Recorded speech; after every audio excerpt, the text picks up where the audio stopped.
Hey everybody, it's Tony Schiavone of All Elite Wrestling, and this is True Hill Heat, and I said it right, you motherfuckers.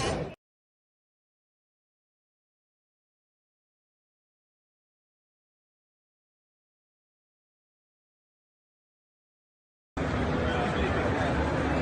right, ready when you are.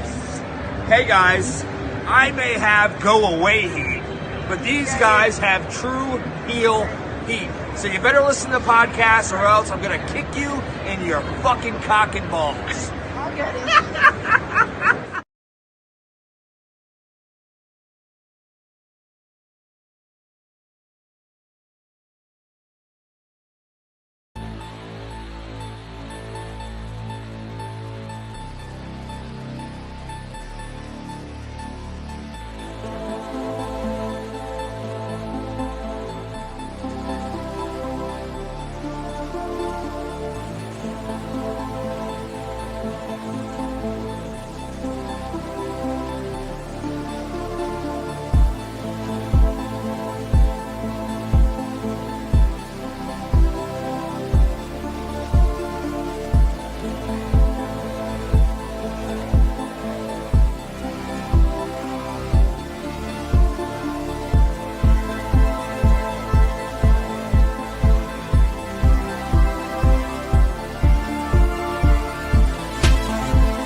The biggest trade in NBA history, Luka Doncic is now a Los Angeles Lakers, and the world will never be the same again. And I have never been as happy I have been to be called a Los Angeles Laker fan. It is hello. It is me, your True Hill Phenom SP3. We are live on the True Hill Heat Sports and Entertainment YouTube channel. It's been too long since I've been on here to talk some NBA basketball. True Hill Heat Check special edition, special return, because man, 12:30 a.m. Eastern, 9:30 p.m. Pacific. The NBA world will never be the same again after last night when Luka Doncic was revealed to be the newest member of the Los Angeles Lakers in a 3-team trade, which also includes Anthony Davis going to the Dallas Mavericks, along with a 2029 draft pick and Max Christie. We're going to break down the trade, but I am here to discuss it with all of you watching, as well as my esteemed colleague here. You know him from the Around the Point Network, as well as our watch-alongs over on the True Hill Heat YouTube channel, as well as right here on True Hill Heat Sports and Entertainment with True Picks. It is Chase. How are you doing? I'm doing good, SP3, and I could not believe it. You know, the NBA just couldn't let WWE have one night. They decided, Saturday, let's announce this groundbreaking news. I mean, the Mavericks celebrated Texas Day yesterday and had Luka getting out in the car with a cowboy hat. Max Christie just had a good game in the Laker account for saying he's a Laker for life, and that Laker for life thing lasted for 2 hours because got traded in that package. I just couldn't believe. I honestly thought Shams was hot. I was like, Shams has to be hacked. Yo, there were so many people who thought Shams was hacked last night. Like, did they figure out his password was K Adams 123? Like, they were just like K Adams 123. Oh, cool, perfect. I got the Shams. It's because not every often. Like, we've seen superstars get traded, but not during the middle of the season. This is like what? Like the Mavericks, they're kind of like a play-in team right now. The Lakers have the 5 seed right now, and it's like, oh wow, okay, like they made a trade. Like, you know, the Lakers were like, hey, AD, you crying about playing center? You want to play? Go to Dallas. You can play power forward there. You can play with Derek and Daniel Gafford. And I don't even know if Gafford will stay on the team now at this point. They've been talking about trading him too. So I mean, Anthony Davis said he wanted to play with some centers. They got plenty of centers in Dallas you can play with. Yeah, it's just completely mind world. It took me like at least like 2-3 hours to go to sleep after that announcement because my head was spinning. Like I had half the mind to jump on here at like 1 a.m. last night. That's how I was like, my head was just rolling and I just had to like talk about it and stuff. I was hitting up different people, family members and stuff like that. I was just going bananas. I went crazy. I jumped out of my couch seat and was like, holy shit. I felt like I won the lottery. kind of did in this trade. This is like winning the California lottery.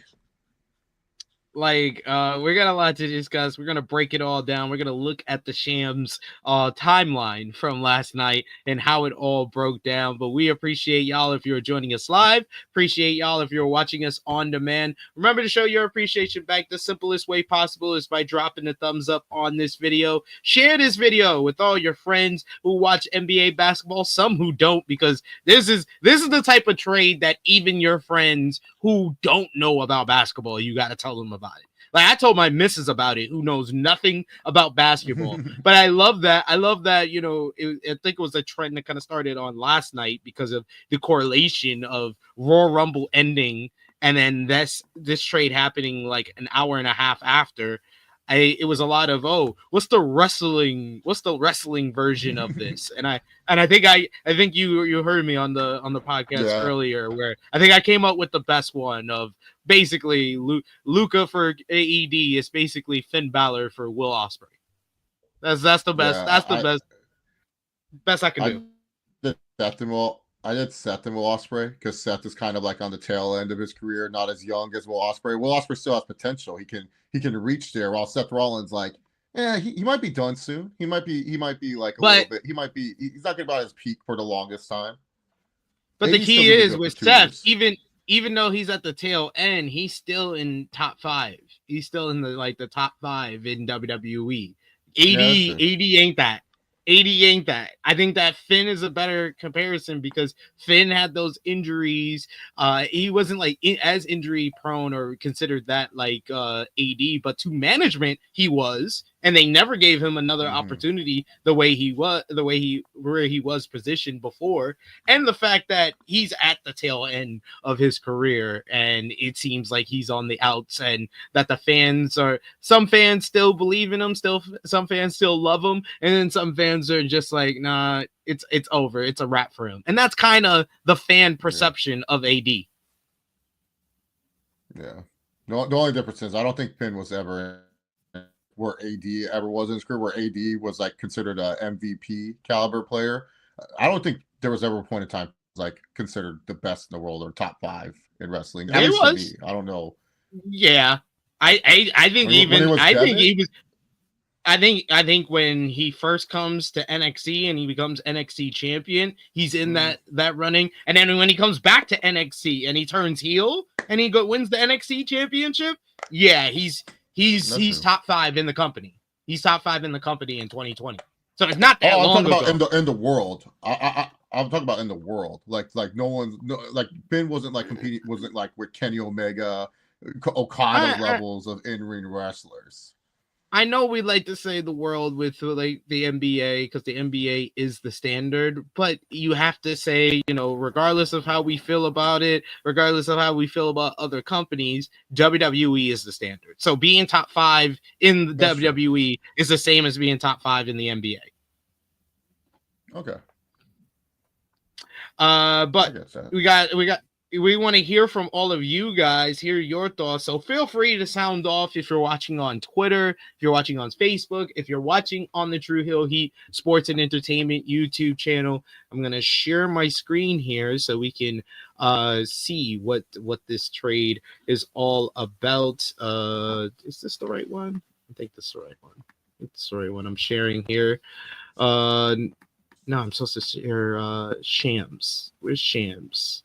I gotta go to Sham's Twitter account because that is where we We're all the news broke, man. Man, what a night for Shams though. Like he had kind of taken like the torch from Woj after Woj's retirement, and then like this drops. Like what is it, like 6 months? 6 months later? Or maybe even shorter. I think it was like 3 months later, 4 months later, this drops. Yeah, Woj ain't dropping this. Woj would have waited until like early in the morning. Like we would have heard this like 8 a.m. Eastern Standard Time. Shams was like, nope, I am telling people right now. Like I love the reactions across the league, especially like when you saw the Suns bench, like KD's face was like, what? They did what happened? I was dying to see KD's reaction. So it is Shams' pinned tweet now. This shit is like ridiculous numbers. Like what is this shit? Like 248,000 likes, 103,000 retweets and quote tweets, 18k of comments, and 80 almost 82 million views of this tweet.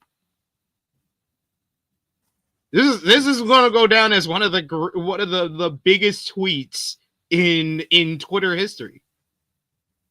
Yeah, not just NBA history, Twitter history. Yeah, not just NBA history, Twitter history. This is a basic tweet. There's no funny video. There's nothing funny about this. It's literally just Dallas Mavericks are trading for like what? Like I understand why people were like, "Yo, did Champs get hacked? Like, is this real?" But yes, it was at, what was the exact time? Because I saw it at like 12:30 or so, or close to 12:30. But it was at 12:12 a.m. Eastern on February 2nd, 2025.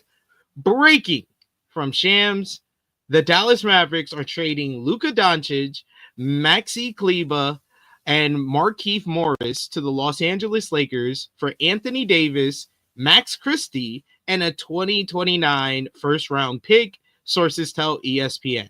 3-team deal that includes Utah. So that was the original tweet that just went like wildfire through social media. It was ridiculous. We got the full trade here. Shams literally Shams had to put out, this is not a test. This is not a hack. This is real. He says, yes, this is real. Sources tell ESPN, full trade. Lakers get Luka Doncic, Maxi Kleber, Markieff Morris. Mavericks get Anthony Davis, Max Christie, a 2029 Los Angeles Lakers first round pick.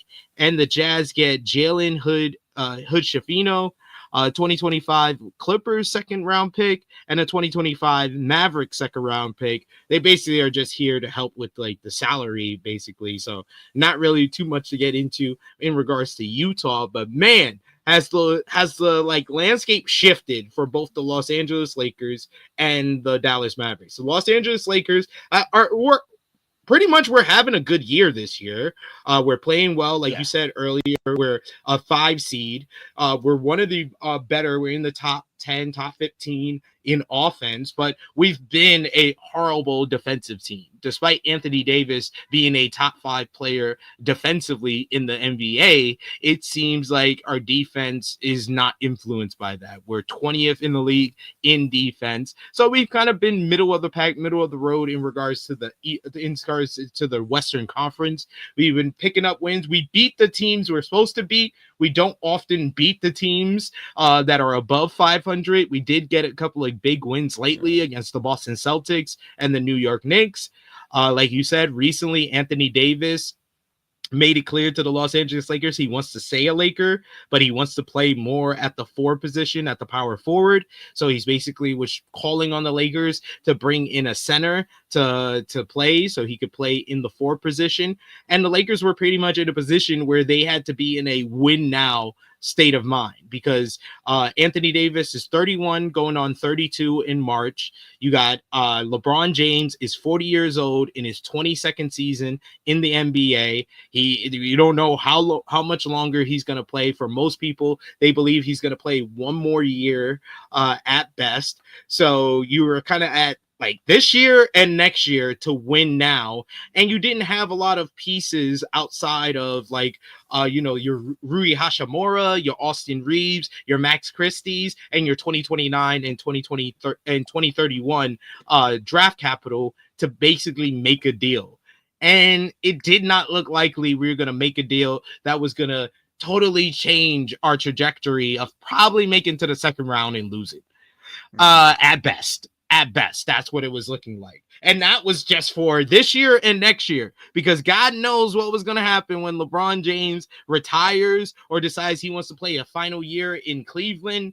And then you're left with Anthony Davis as the number one. And Anthony Davis has played healthy the last 2 seasons, 2023, 2024, and 2024, 2025 so far. He's played about over 42 games, so more than pretty much half the season, which we're at this point.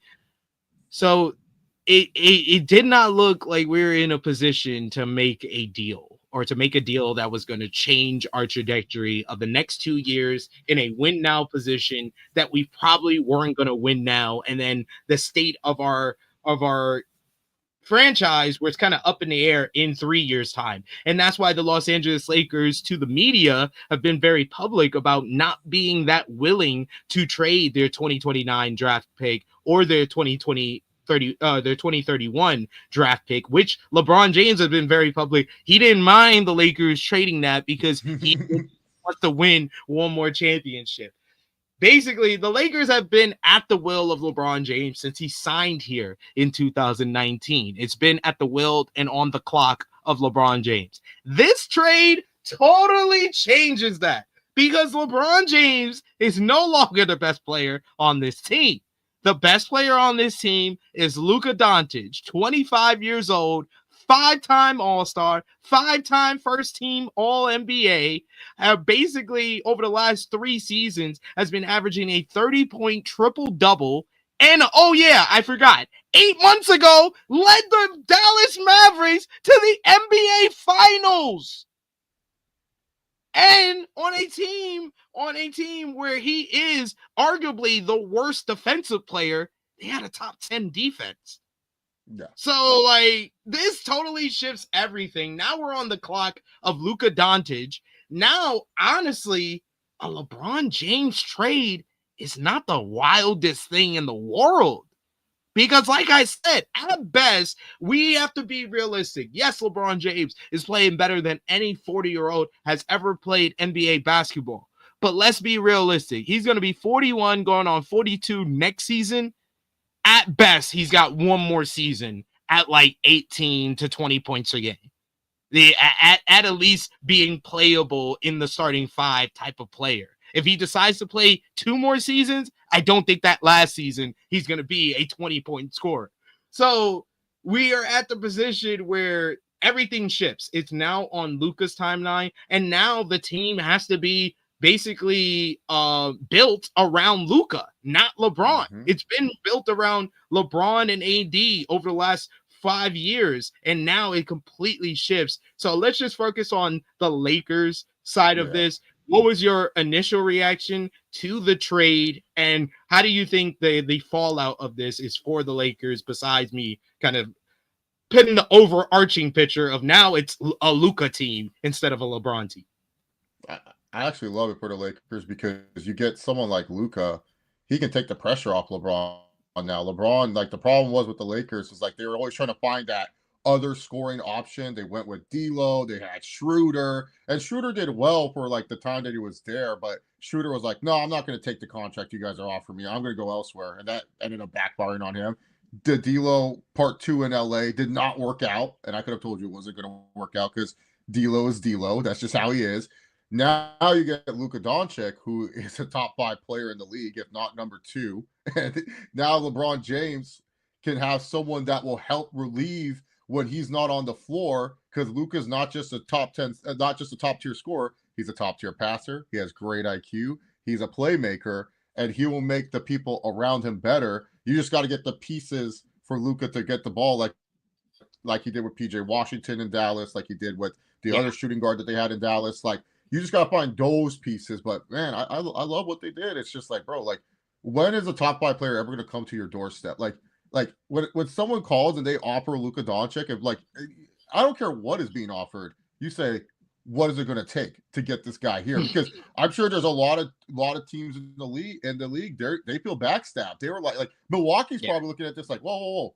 You didn't call us for this? Like you didn't even ask us if we want Luka Doncic. Like, there's a lot of teams with younger and better assets that could have gave a better package than this. Yeah. Yes. Like that's what I'm saying. It's like when we get to the Mavericks, I get what they're thinking. I just don't agree with it, but I like it. And then also too with the Lakers, they don't have to even pay Luka that much. He's not eligible for the Supermax no more. He doesn't get the Supermax contract. He's literally going to get a cheap contract. So now the Lakers will be in cap flexibility to not only add another max player to their rotation, but you can add 2 max players. So you have Luka on a max, and then 2 other players that you can give max deals to. When it comes to it, Austin Reeves is making signed like the most friendly contract of all time, so he's on a cheap little deal.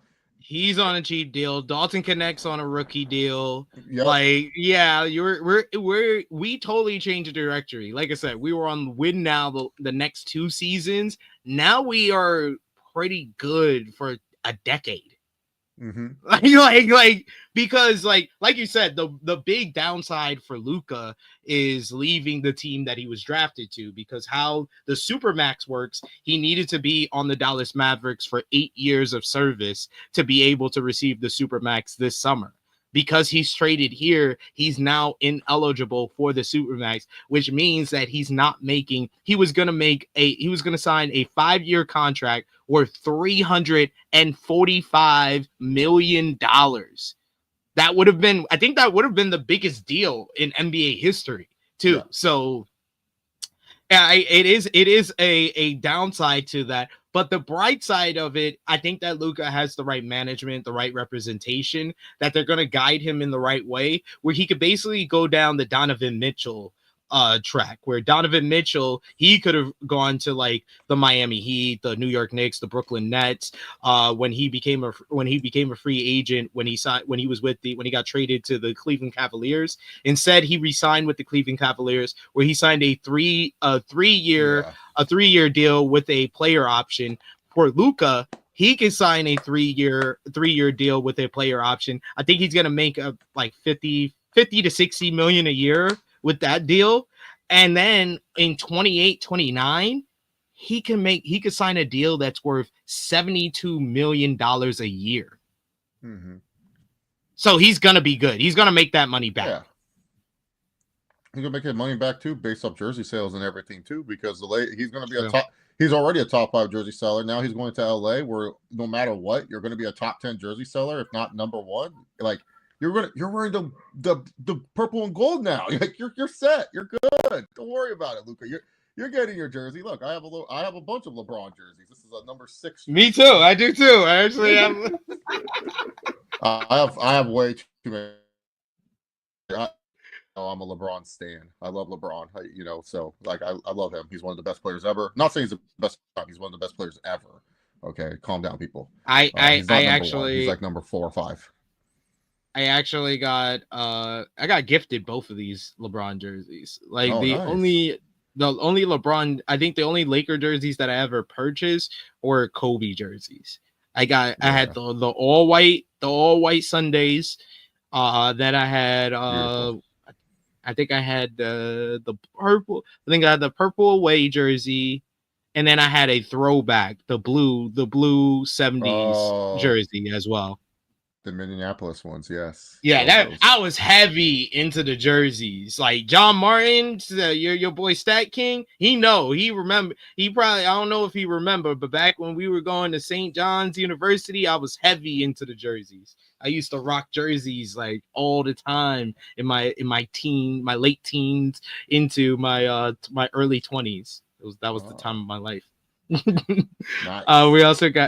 We got John Martin. He says, as someone who kind of like Luka, this makes me like the Lakers a bit. I like this for the Lakers as far as for the future. As far as this season, it might make us worse because we already were 20th in the league in defense. Adding Luka and then losing our only center, our only real center, our only real big man, because we've been playing Jarrett Vanderbilt at center at certain spots. Now we just got Jackson. We got Jackson Hayes. we got Jackson Hayes. We got Christian Wood, who's injured right now. We have no bigs. This is why I specified on our Royal Rumble review when we very briefly talked about this. This is not the only deal the Lakers are going to make before the trade deadline on Thursday. They're probably going to try to go for a Claxton or a Robert Williams, one of those two. Like I say Valanciunas. Valanciunas. You know what? It would be such a Lakers thing that they somehow convince the Pacers to give them Miles Turner. Somehow, some way to get Miles Turner. And yo, that would be crazy. That would be crazy. If we turn Rui Hashimura and maybe not. I think the Lakers should probably try to keep their 2031 pick, even though I think they'll probably use it on this next deal. They'll probably run Rui Hashimura and the 2020 and the 2031 for like a center. I can see them even trying to go for Nikola Vucic. I mean, if you guys say screw defense, you guys just want an offensive powerhouse and Vucevic and Luka, that's fine. I mean, Vucevic hasn't been playing bad this season, and then not much of a transition. He goes from Levine to Luka, and Luka's a better playmaker than Levine. Yeah, makes sense to me. And it's going to be LeBron and a whole bunch of white boys, even the coach.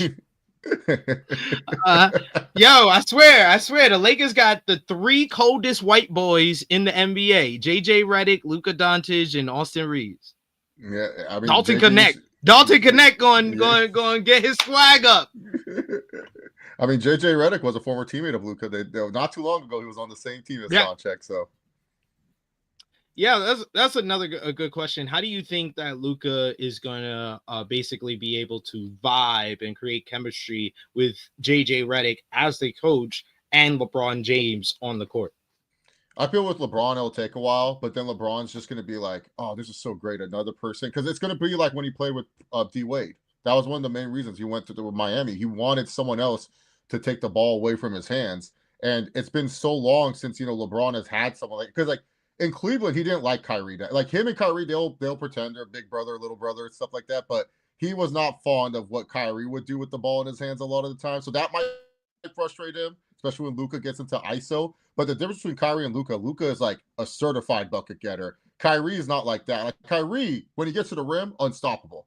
But jump shot wise, hit or miss. Luka, anywhere on the floor, that guy can hit the shot. Like, and you're trusting it. It's not like Kyrie pulling up for 3, and you're like, oh, will he hit this? Will he not? Like Luka, he can hit threes. He can hit threes. He can hit the mid range. He's a 3-level scorer. Kyrie, somewhat of a 3-level scorer. But once Kyrie got into the paint, it was wraps. It was like, yeah, he's gonna find a crazy circus layup. He's gonna make it because he's so good at finishing. But yeah, I think it will work well. I think LeBron's just gonna be happy that it's not just him now. It's like someone else can take away a lot of pressure that he's been putting onto himself, and LeBron can kind of settle in what he wants to do. Just be doing spot up threes every once in a while, go to the rim when he needs to go to the rim, and keep his body preserved. I like it.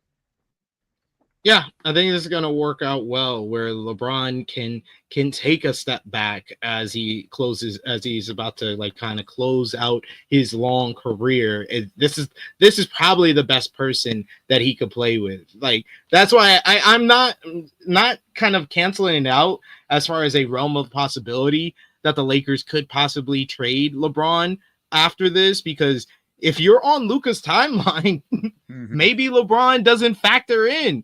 I would love for them to try to do this finish off this season with LeBron and Luka, see how far you could do, what you could do in the playoffs, and then after this year, do one more year with them and do an off season building around one last year for LeBron, the farewell tour for LeBron and Luka, first full year with Los Angeles, because in 2026, when that off season, man, we good. Like you said, you can sign 2 max deals at that point, because it'll just be Luka on the books. I think by that point we might have to give like an actual contract to Dalton Connect, but that's not going to be huge unless he takes a big jump. So we're in such a much better spot. I still think that we can finish off this season in the top 6 in the Western Conference with Luka, as long as we make that trade, make a trade to get a center. We'll be in good shape.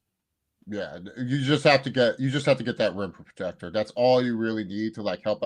Like honestly, it's not like, let's be real. That Mavericks team was not really that good, and they just got good matchups in the playoffs that led them to the NBA Finals. And Luka's one of those guys. Like he's a killer. Like if he gets opportunities, like yeah, he disappeared in the finals a little bit, like that.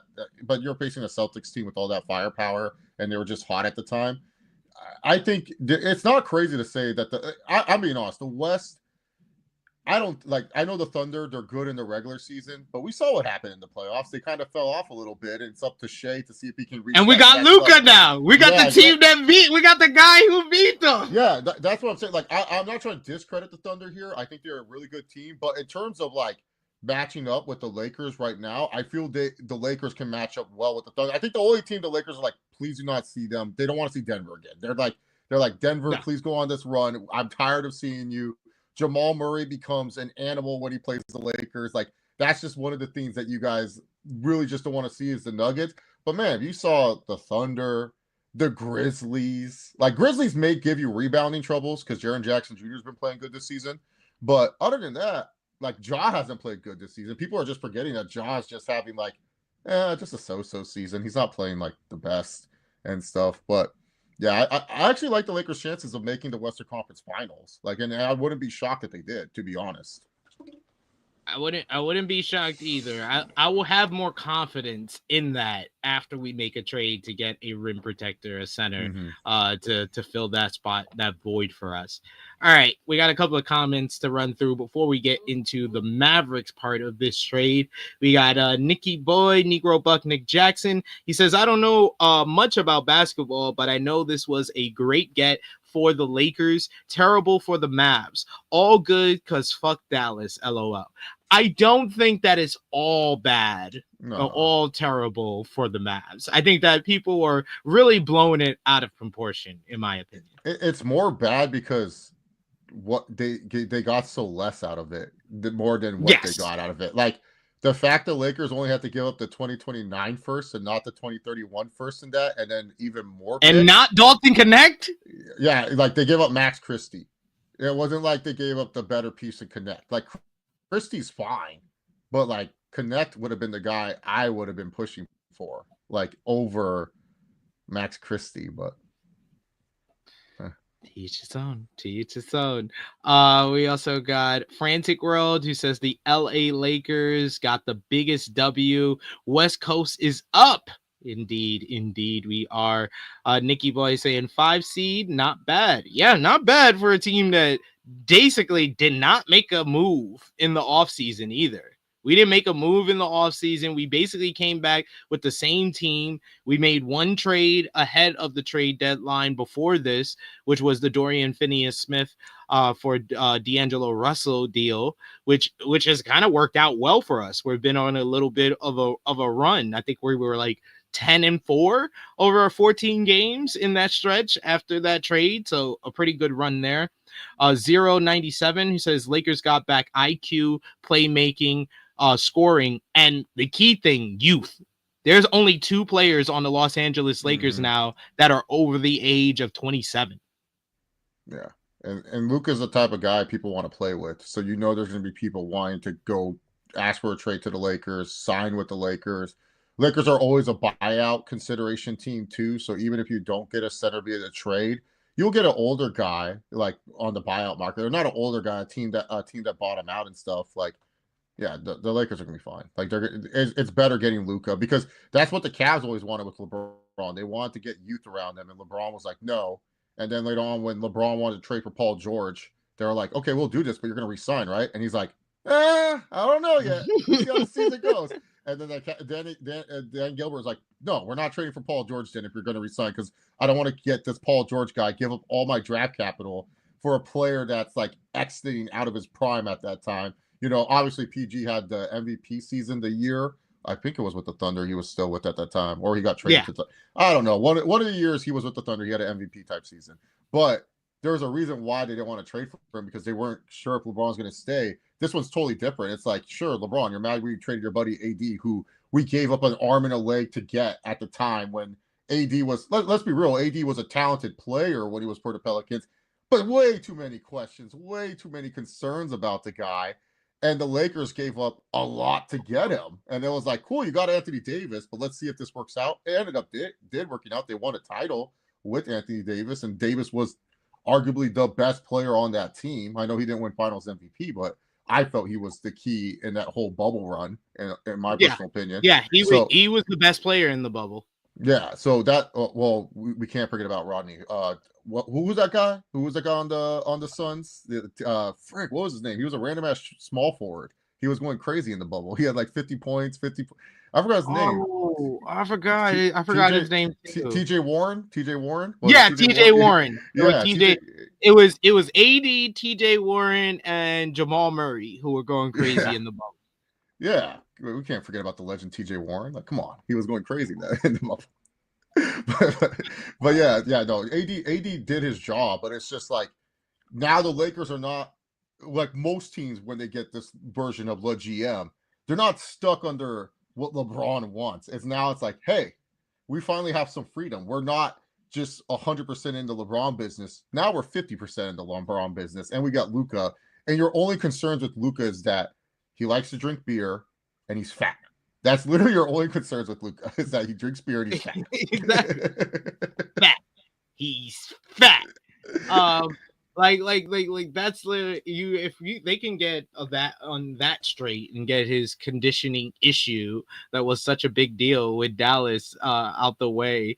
I think that Luka, this totally fixed our franchise. And this is why, one last thing about the Lakers.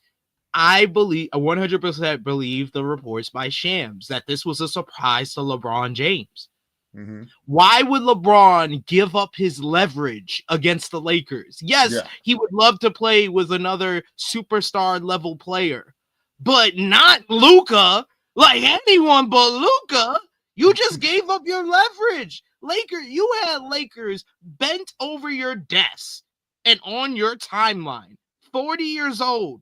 22nd year in unprecedented territory. You had a whole entire franchise, not just a whole entire regular NBA franchise, the biggest franchise in NBA basketball. You have bent over the desk on your timeline, not knowing when you're going to retire. It could be this offseason. It could be next offseason. It could be 2 or 3 off seasons. Who knows with your bionic body?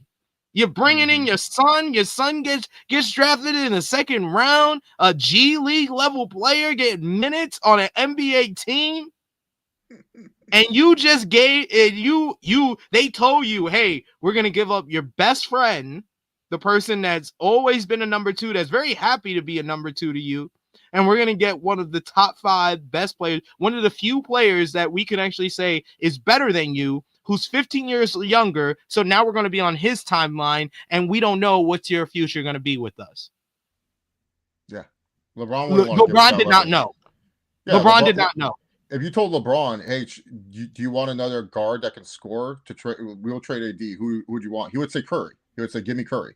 Give me Steph. I want Steph. Because that's on LeBron's timeline. Steph and him are older. He feels him and Steph will sell tickets. Steph's his boy. That's what he would have asked for Steph. He would have said, give me Steph. He wouldn't have asked for Luka. Asking for Luka would have been like way too insane for him. He would have been like, wait, what? You want me to get a younger player that can replace me? LeBron wants all the control. Come on. He wouldn't do that.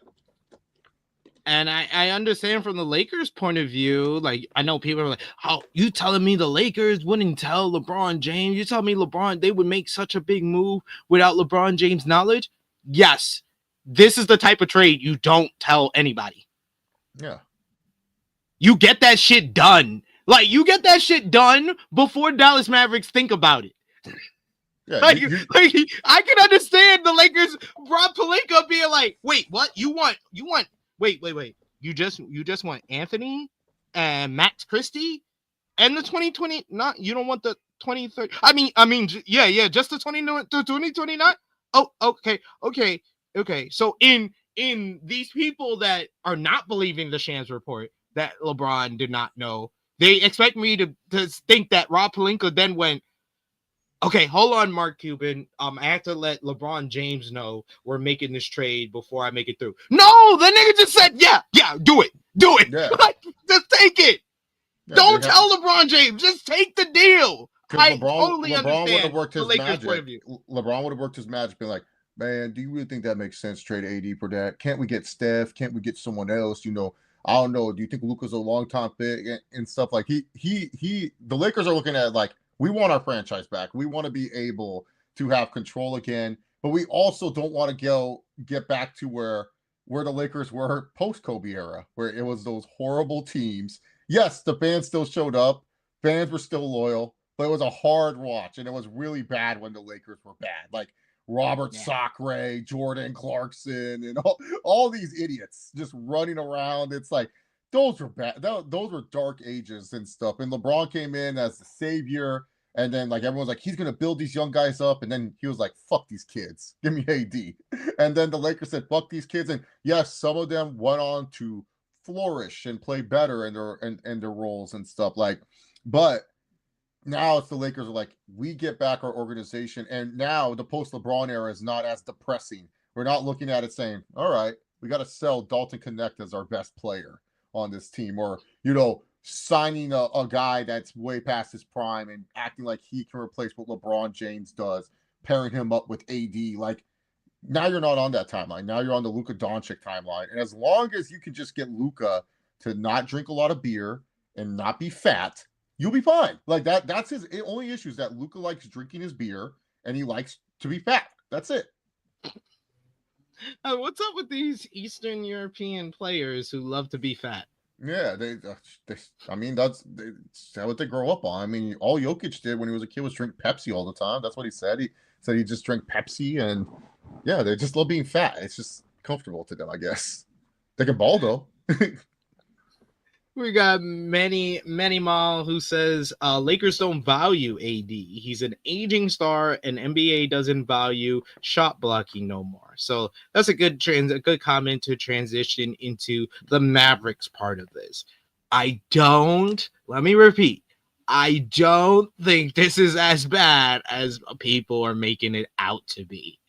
I think that people are going to be quite surprised in like 2-3 months time to see the Dallas Mavericks in like an 8th spot, then a 7th spot, then a 6th spot. I can see them getting as high as 4 or 5 in the Western Conference if things work out to pan, because Kyrie Irving is playing like an all-star this season. Oh, he is playing. He's been playing like the number one guy because he's had to be the number one guy because Luka's had the hip problem since Christmas, and he's been stepping up in that position.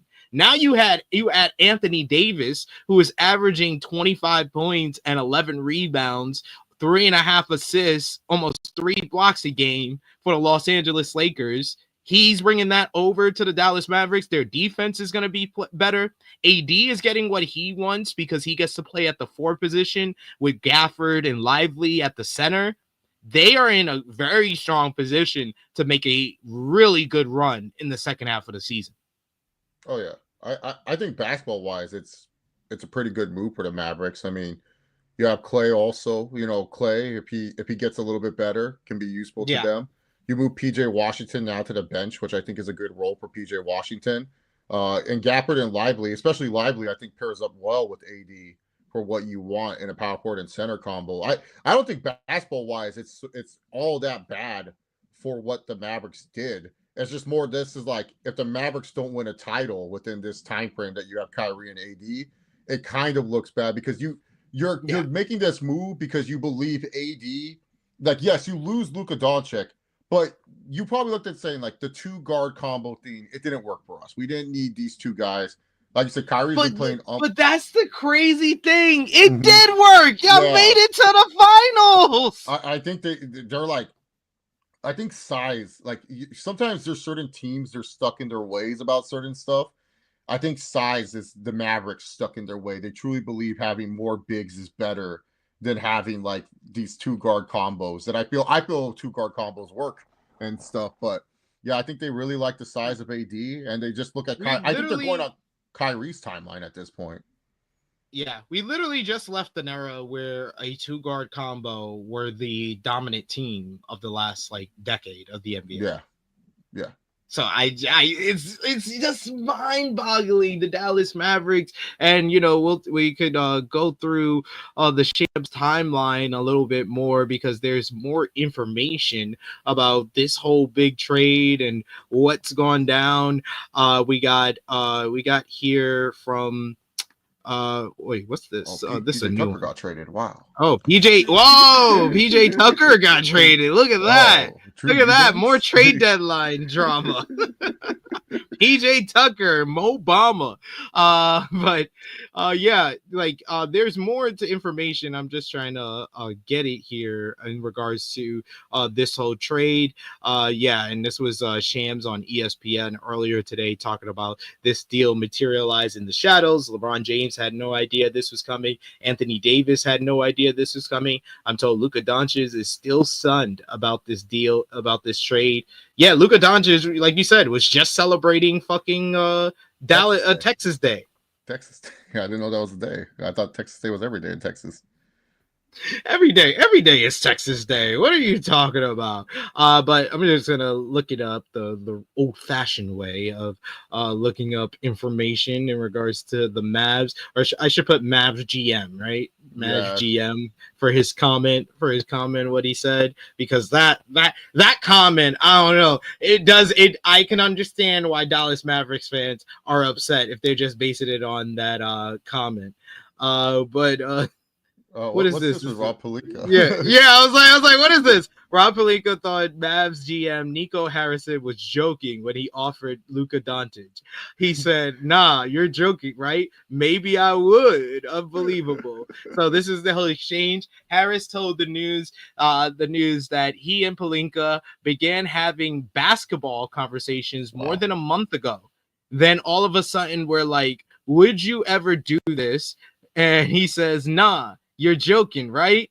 Then he says, interesting. Maybe I would. Added at Harris, and then it just built over time over the last 3 weeks. So this is a month in the making? By the way, Nico Harrison, he's famously known as the guy that drove Stephen Curry away from getting a Nike deal, and because like he did that, he just copy and pasted the same presentation they did to Kevin Durant and gave it to Stephen Curry, and Curry didn't like it, and that's why Curry went to Under Armour. So this guy being flobbering deals, it does not surprise me. Nico Harrison. And 3 hours ago, we got a Bleacher Report. They reported Mavs GM Nico Harrison confirms he only spoke to Lakers about trading Luka and did not shop Doncic to any other teams. Harrison also stated that Luka never indicated he wanted out or would not sign an extension. So what? This is like what? Like yo, if John Martin, if Sad King is still watching, like literally in our True Hill Heat chat, I think it was Sober Guy JJ or True Draw Josh, they were rationalizing this, being like, yo, Luka had to want out. This just like, that's why I just hold my head, like it's mind-boggling. He did not want out. This was literally Nico Harrison deciding to move away from Luka Doncic. Well, because like he said in like a press conference, like, yeah, we were looking at it and the super max deal, and we didn't know if we wanted to offer him that contract. And I'm like, what are you talking about? You guys can overpay Luka because you have the super max deal. So you give him the most money, he's going to sign it. So and are you thinking that by the time he signs a super max deal that Luka's trade value will go down? Like, what was his logic in this? Like, I'm telling you, like Windhorst said it best last night. He got a text from an all-star player. I'm guessing that all-star player is Kevin Durant, saying that the Mavs must have hated Luka. There must be something where it's like Luka behind the scenes was just too much for the Mavs, and they were just so sick and tired of it. And that's why I'm saying, like, maybe it was his beer drinking. He was just drinking beers before games, or maybe it was like after every game he would chug a 6-pack, like, and they were just like, oh my god, can you stop doing this?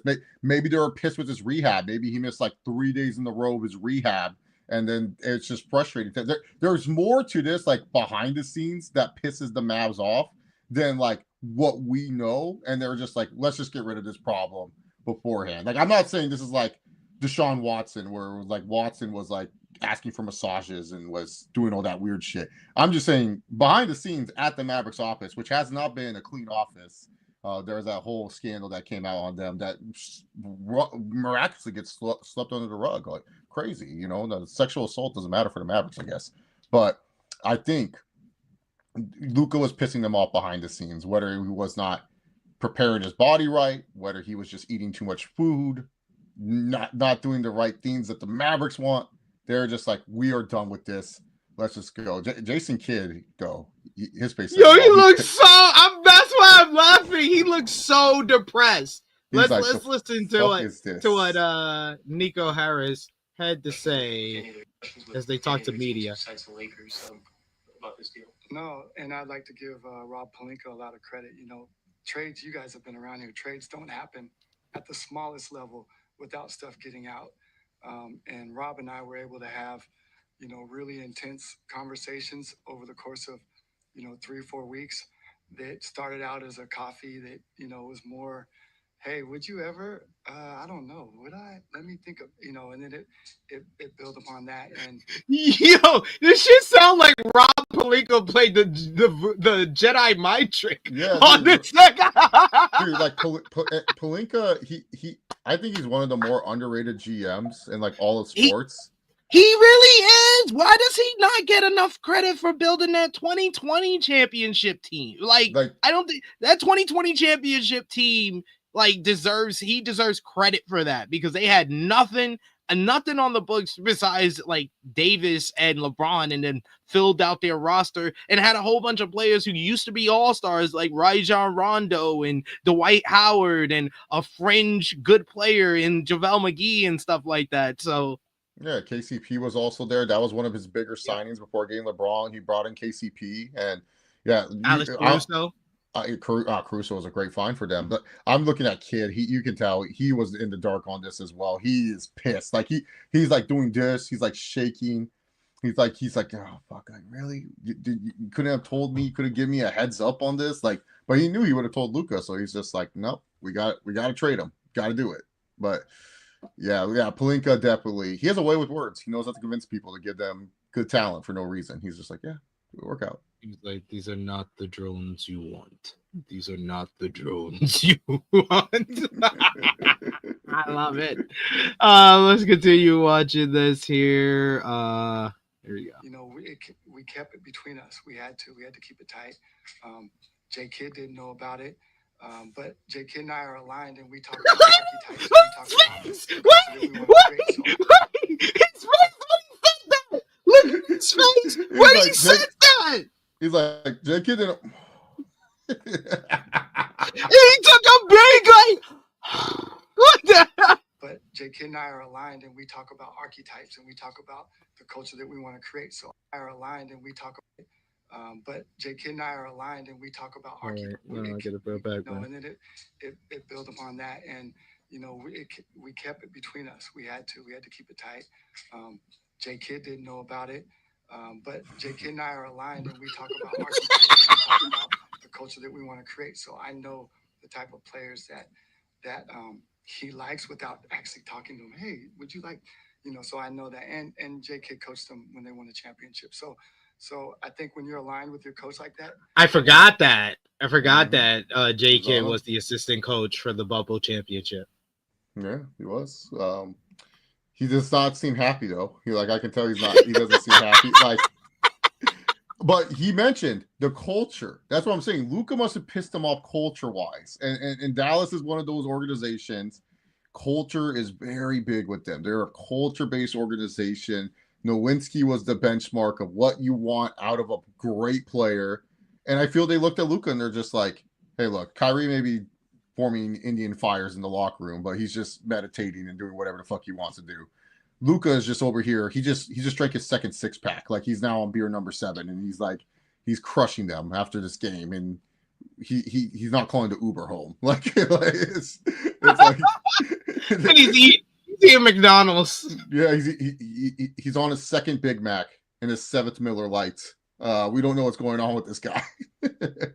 We don't know if we can trust him. We got to get him the fuck up out of here. Yeah, Oh, culture. man. I do think they just did not like Luka. Like there was something about Luka that pissed them off. They thought, great, another European player is going to be like Dirk, loving, respecting, hardworking. And I'm not saying Luka's not a hard worker, but like Luka's been playing professional basketball since he was like 17 years old. Like he's been like a pro pretty much since he was 17. You know, yeah.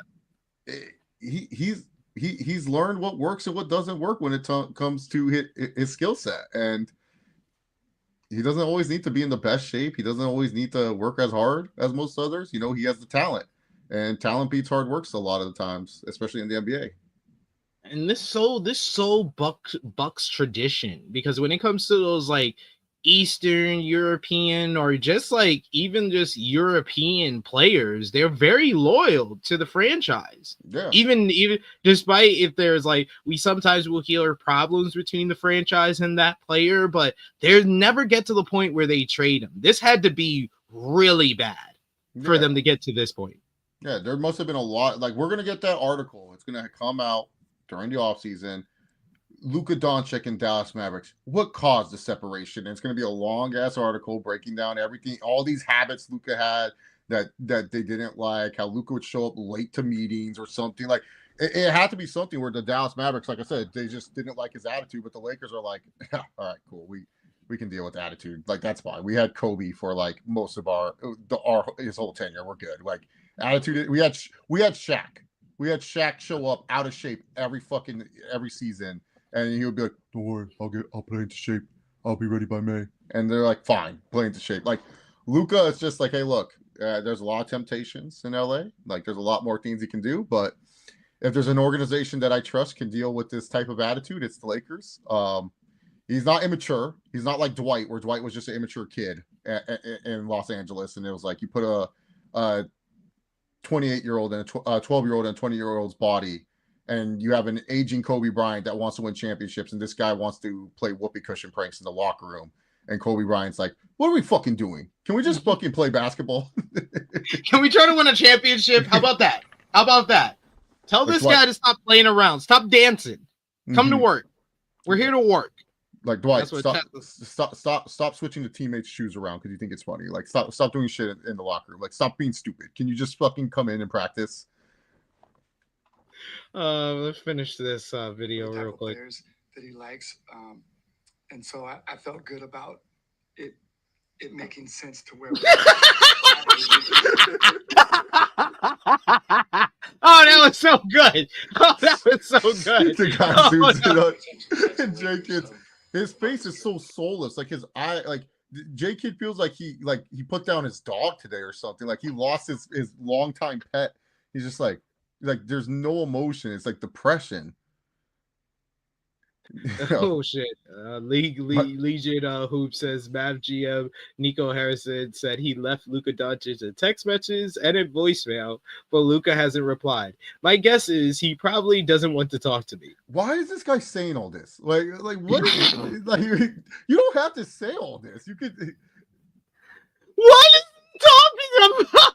He's also said team has a better chance to win after trading Luka.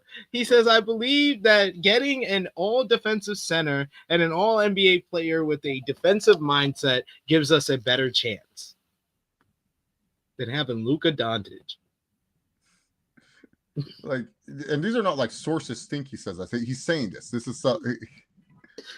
He says we're built to win now and in the future. You are bugging, sir. What are you talking about? I like this move for them for this year, next year. Yeah. I think they got like a 3-year window, in my opinion, of they have AD and Kyrie in their prime. You got the 2011 first overall pick, the 2012 first overall pick. You could really go out there. Kyrie can be with no chains involved, unrestricted. Kyrie Irving could be one of the best offensive point guards in the NBA. Him playing the 2 position was a mistake from the jump.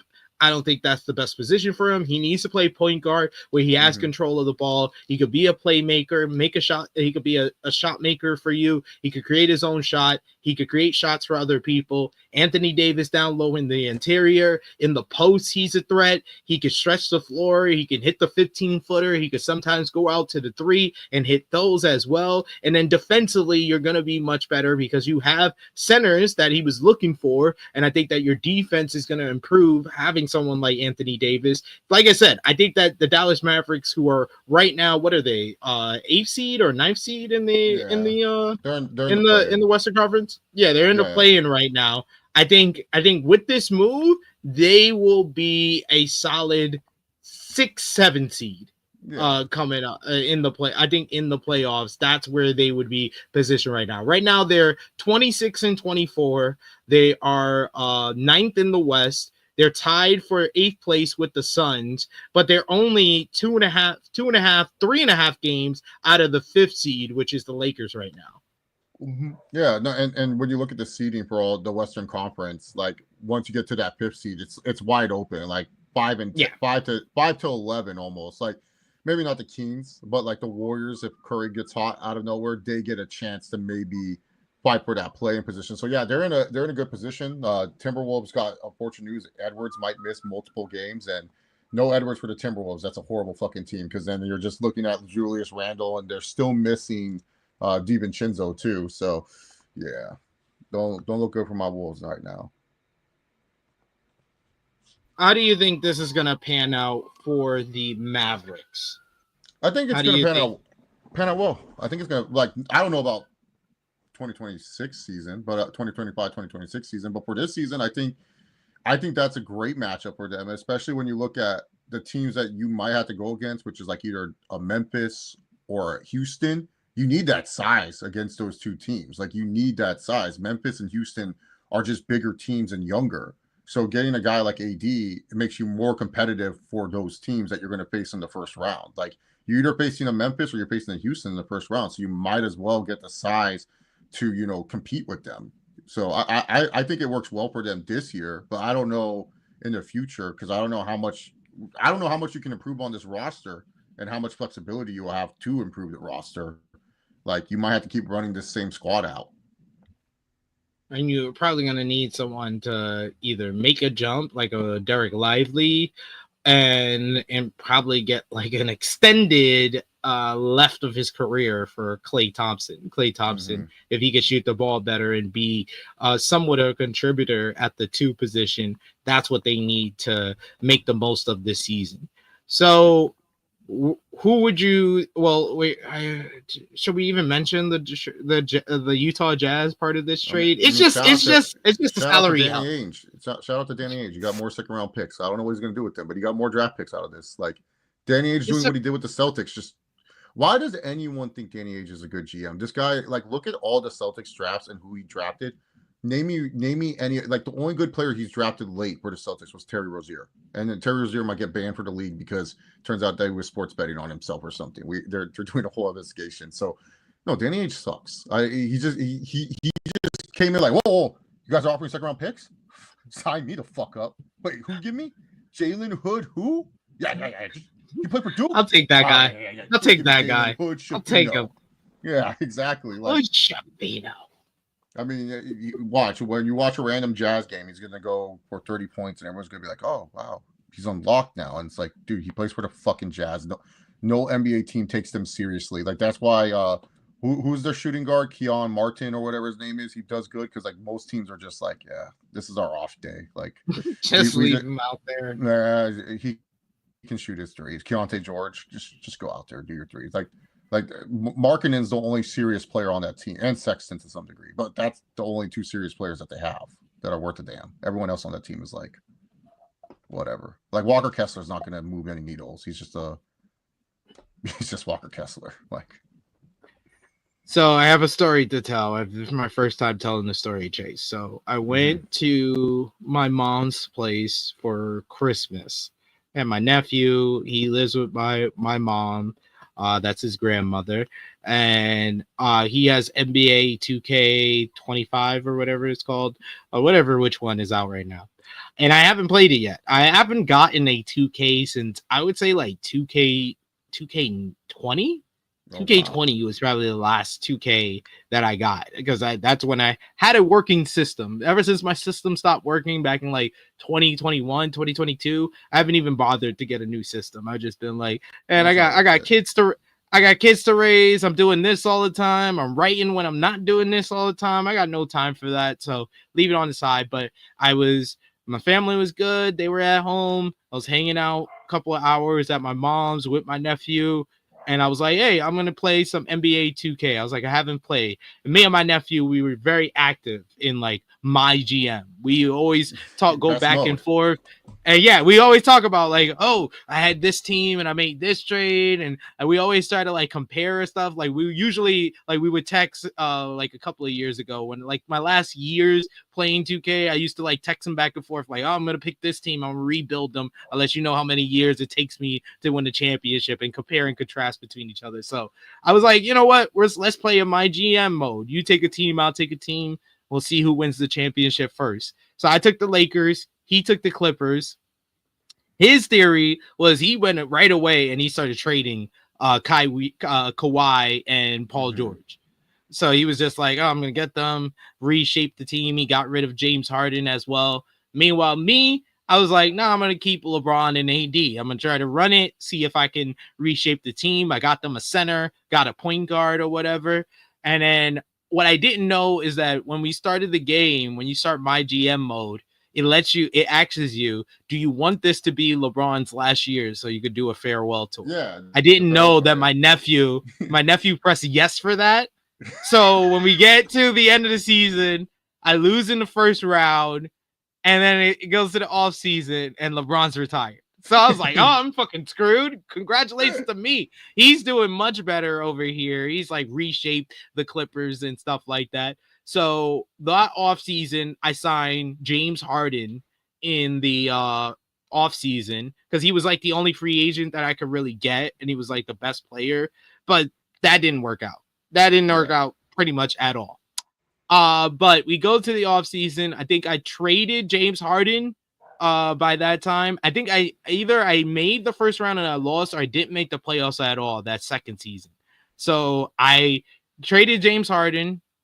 I traded like most of my players where I only had like 4 players. I had Dalton Connect, Anthony Davis, Austin Reeves. Yeah. I think I still had Rui. I may have still had Rui Hachimura. I signed Luka Doncic that offseason. Oh, you got Luka. Yeah, he always leaves in 2K. He always, no matter what, he always leaves. So when I messaged my nephew last night, I was like, that GM mode made tonight happen. I even joked about it on the Around the Point Royal Rumble review. I was like, this trade feels like when I tuned into one of those NBA YouTubers like, all right, guys, today I'm going to rebuild the Los Angeles Lakers, but today I'm going to do something different. I'm going to trade Anthony Davis. And then the trade finder happens and you see they offer Luka Doncic. That's what this was. It felt like a GM NBA, like a NBA 2K rebuild trade where it's like, wait, you got Luka Doncic?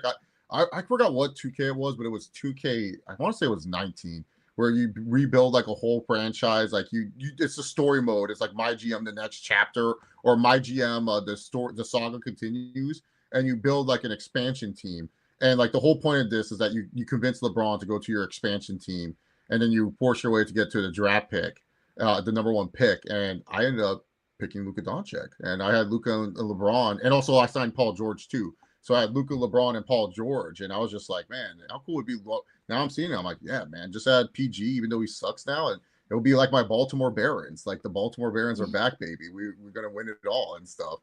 I also had Hassan Whiteside. I had him somehow. Like he was great in 2K. One of the most broken players in 2K history.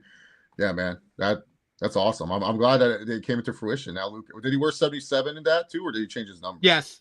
No, he wore 77 in that. I was telling my friend he can't wear 77 on the Lakers. He has to wear something else. That's too ugly. But I had Luka and AD playing together, and in the real world, busted. they got traded for one another. Look at that. That's busted. Look at that. I had Kyrie and AD on my Charlotte Hornets, like my NBA and like 2K16. That was fun. I think I had one team where I got LeBron, Kyrie, and AD on the same team. Oh, yeah, that sounds like fun. That sounds like fun. that was fun. That was fun. That was Also, on the Lakers. 2K legend Gerald Green, always great no matter what. Yeah, Iguodala, good stuff. also great 2K. Good stuff. But yes, that is pretty much the nooks and crannies of this trade, and I mean we're gonna continue to see like the fallout from this trade. Is this though the biggest trade in NBA history? Chase, recency bias be damned. Do you think so? 2 25-point scorers, 2 top 20, top 15 players in the NBA, the biggest franchise in the NBA. A team that just made it to the NBA Finals last season. Yeah. Like all of those factors, it has to be. It has to be. I can't think of like another trade. No trade pops in my head being like, oh, well, actually, no. SP3 was Carmelo when he got it. It's like nothing. Nothing pops in my head because this is literally like 2-star, like mid-season too. This is not in the off-season or anything. Yeah. This is mid. Normally, like when we see a trade, like if we saw a Luka Doncic trade, it'd be like, well, Luka's going to this team. The third team is getting a bunch of these idiots, and then the team that Luka's going to is getting a bunch of idiots, and it's like, oh, okay, so they just gave up a lot of depth to get Luka Doncic. Like both teams didn't give up a lot of depth. If anything, the Mavericks gave up most of their depth to get Anthony Davis. Like they gave up more. Yeah. Like I know Kleber is not great, but it's not like he's horrible and stuff. But like he was getting minutes for them, so yeah, it's like one of those things. Like this has to be the bigged trade because it happened in the middle of the season, before the trade deadline, before All-Star break. In the middle of the night.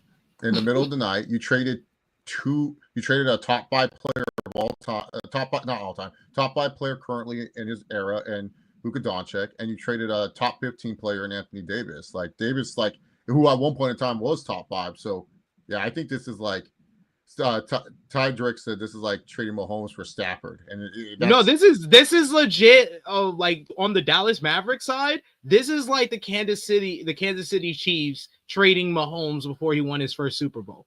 Yeah, this is like if Joe Burrow got traded for Josh Allen, and it was just like, wait, what? What? They're like, oh, we just want different QBs and stuff. Like because Stafford's older. The AD is not like Stafford, where it's like Stafford can still put up numbers. AD still can play at a high level for 2 or 3 more years. Stafford's like done this year. Like he's close to being done. This is like trading like one quarterback for a younger quarterback. This is like if Washington and Baltimore just traded Jaden Daniels for Lamar Jackson, and you're just like, wait, well, Lamar, but he's on fire. It's like, yeah, but Daniels is younger. We just want to see what he can do.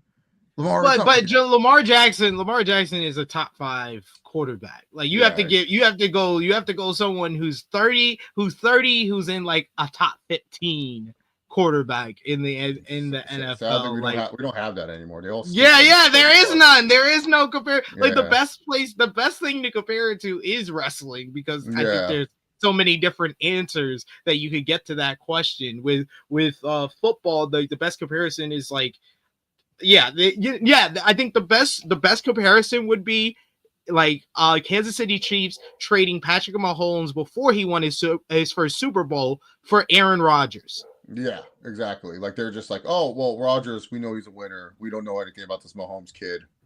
Let's get Aaron Rodgers. Yeah, that would be the best comparison. Or a team like just like trading their quarterback for like Saquon or Jamar Chase because they're the best at their position, and they're like, yeah, we know this quarterback's good, but we really want Jamar Chase or Saquon Barkley. Okay, who's getting them the ball? You just traded your quarterback that can get them the ball and stuff. So this is unbelievable. But yeah, no, this is like a crazy.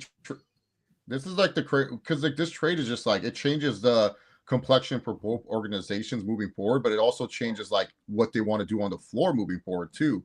And it's like, my question is, do you think David Stern would you have vetoed this for basketball reasons if he was still alive? Oh, would David Stern had rejected this basketball reasons? Yes. I'm gonna say no, because Luka Doncic being on the Los Angeles Lakers is helpful to the NBA. But Chris Paul also was helpful for the NBA. And that is true. But the NBA owned the Hornets at the time, it didn't look good perception wise. It was too obvious of the NBA helping the Lakers. That's why it got vetoed. And yeah, fuck basketball reasons. I would like to think David Stern would have been grumpy about this and have been like, fuck this, basketball reasons. Tariq saying, I just don't understand why they didn't call other teams about Luka. Imagine what packages they could have got. Lakers only having to give up 1 first-round pick is crazy. Yo, the freaking haul that all these teams would have gave. Mm-hmm. Like Yeah. yo, like what would have like the Thunder? What would have Thunder would have gave? All them draft picks? They would have gave J-Dub. You could have been set with all them draft picks and J-Dub. Yeah. Mm-hmm. Yeah, they would To have had a go lot to pair with Kyrie, you still would have been good this season. Yeah, and then all those draft picks are going to be freaking terrific for you. So, yeah, because like what? Yeah, because the thing was the Jazz can't trade Markkanen this year because of his contract or something like that. It's a weird thing. Yeah. Markkanen can't get traded to the off season. The Bucks, they don't really have draft capital, but Giannis for Luka, that's a fair trade in my opinion. Like that's a very fair trade. I mean, yeah. Or they could have done Dame Lillard. No, they wouldn't have traded Dame Lillard. They would have traded. Yeah, probably have to trade Giannis. Yeah. I'm trying to think of money. I was trying to think money wise, who would work the best. Phoenix is trying to give up that package for Bradley Beal and a whole bunch of smaller players and whatever draft capital they have left. They're trying to trade that for the Jimmy Butler. Devin Booker didn't want to play. He didn't want to play with Luka when they could have drafted Luka, and Devin Booker's like, no, I want to be the primary ball handler. I get DeAndre Ayton. So they drafted Ayton. Luka, balls on him. Do you think Devin Booker would not want to play with Luka Doncic? He would have been like, no. I think that it would be dumb of him not to play with Luka, or they would just trade Devin Booker then. Trade his ass too. Yeah, trade Devin Booker. Like, why do you need him? He's like perennial loser. This guy is. Or they would have tried to trade like KD. Look, all I'm saying is if the Timberwolves got offered Luka Doncic and we had to give up Edwards, I would have said yes. I would have been sad that we lost Edwards. We were like, sorry, Anthony Edwards. I got to take Luka Doncic fits in Minnesota. White dude playing basketball. I was like, there's only like 3, maybe 4 players that if the Dallas Mavericks would have said those, I would say no. And that would be Shai Gilgeous-Alexander. Yeah. Nikola Jokic. 100%. And yeah. Do you think if Boston got? I was gonna say Giannis, but like even Giannis, I would probably think about it. I wouldn't say no off the bat. It would just be Jokic and Shai, because even if you go to Boston and you ask for Tatum, like hell yeah, right? You would trade Tatum easily for Luka, right? Like Tatum's not safe. You would be like, get out of here. Like, I'm sorry. Like, bye. Like Luka's 25. You're not like Tatum's great, but it's not like Tatum's like Luka great. Like, like Tatum disappeared in the finals. Let's not forget Jaylen Brown won Finals MVP, not Tatum. Tatum couldn't even beat out those old people in the Olympics to get playing time. How the hell did Kobe Bryant choose this guy as a successor, man? Like, come on. Kobe don't always have good judgment. Just ex Denver. Anyway, Armand says in baseball terms, this trade would be comparable to the comparable to the Kansas City Royals trading shortstop Bobby Witt to the Yanks for Stanton. Yeah, that'd be fair. Yeah, that'd be a fair trade. Like Stanton, he's good still. He will hit his home runs, but defensively, not as good as he used to be. And Bobby Witt is just a young stud I don't know if he's going to be a great Royal for many years to come, but the Dodgers will find a way to sign him. That's just how it's going to work. Bobby Witt will be a Dodger 3 years. Sorry, Armand. I don't know if you're a KC fan, but it's insane. It's fucking insane. It's insane. What world are we living in? Really? Basically, all right, so we're going to try to do other terms, how we could put this in other terms. So in musical terms, this would be trading Nicki Minaj for Sabrina Carpenter.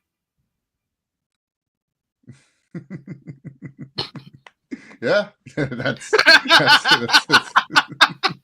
That's a good. I think that might be my best one. I think Yeah. that might be actually better than the wrestling one.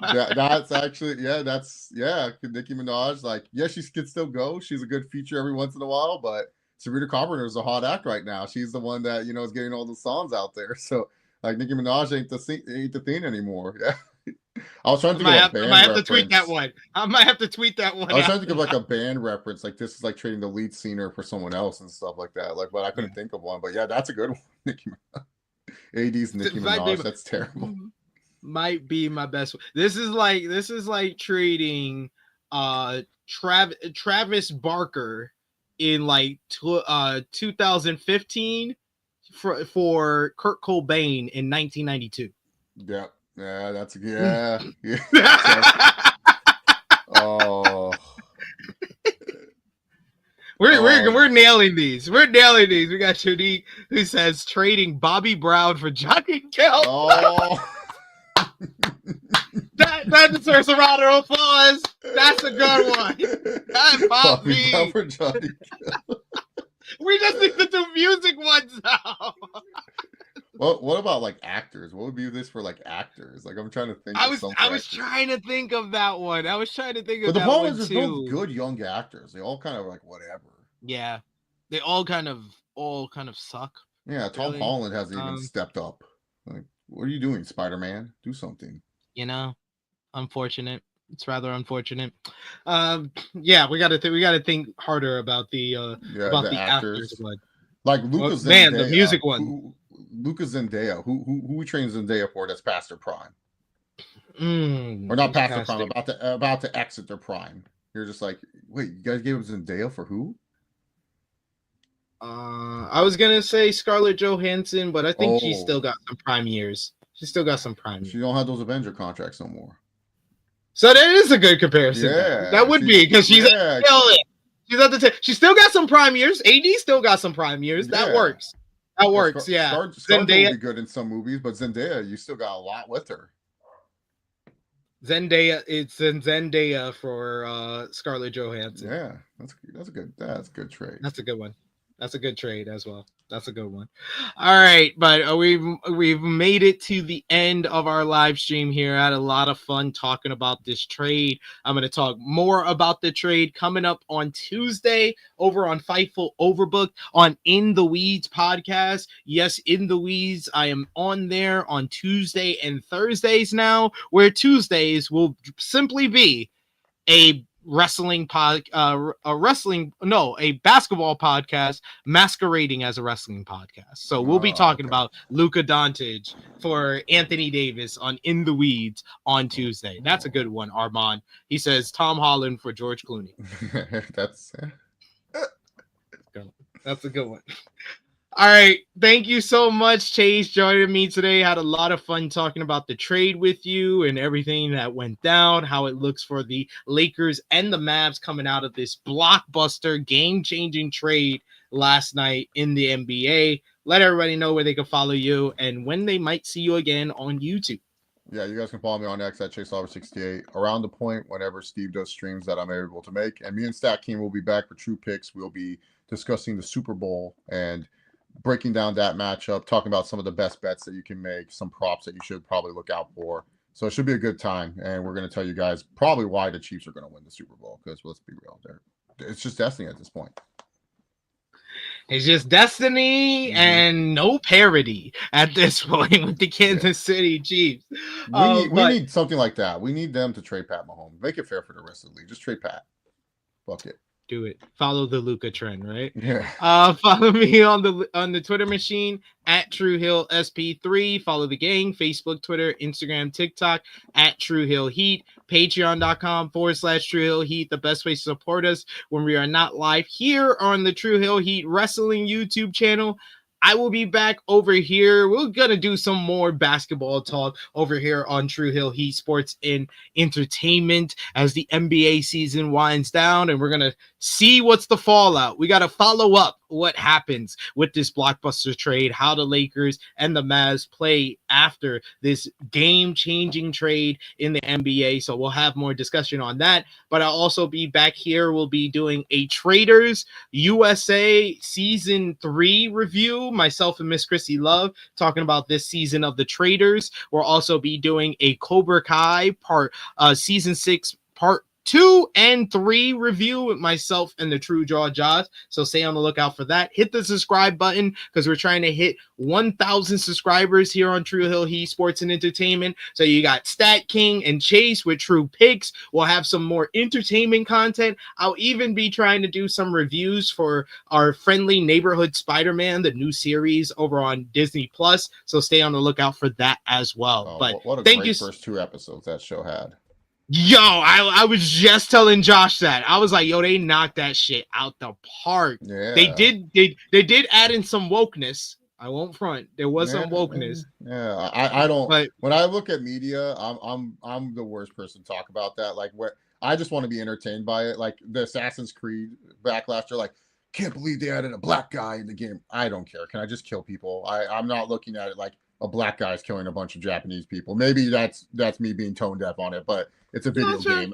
It's a video game. I'm just trying to play for entertainment. But yeah, there is some wokeness, but it doesn't bug me. I don't deter that from my form of entertainment. I won't cancel a show because me either. of woke agendas. Like me either. It just makes me laugh. It pops me when Norman Osborn is black. It just pops. I thought that was I thought that was a fine change. I didn't think that was bad. That was fine. And then when Flash Thompson was also black, I was like, what are you trying to say here? My question: I'm just gonna wonder how they're gonna. I don't want to leave any who knows Spider-Man lore. I don't want to get spoilers, but I'm curious how they're gonna handle Lonnie when it does happen. I'm gonna see, will he become a different pigment?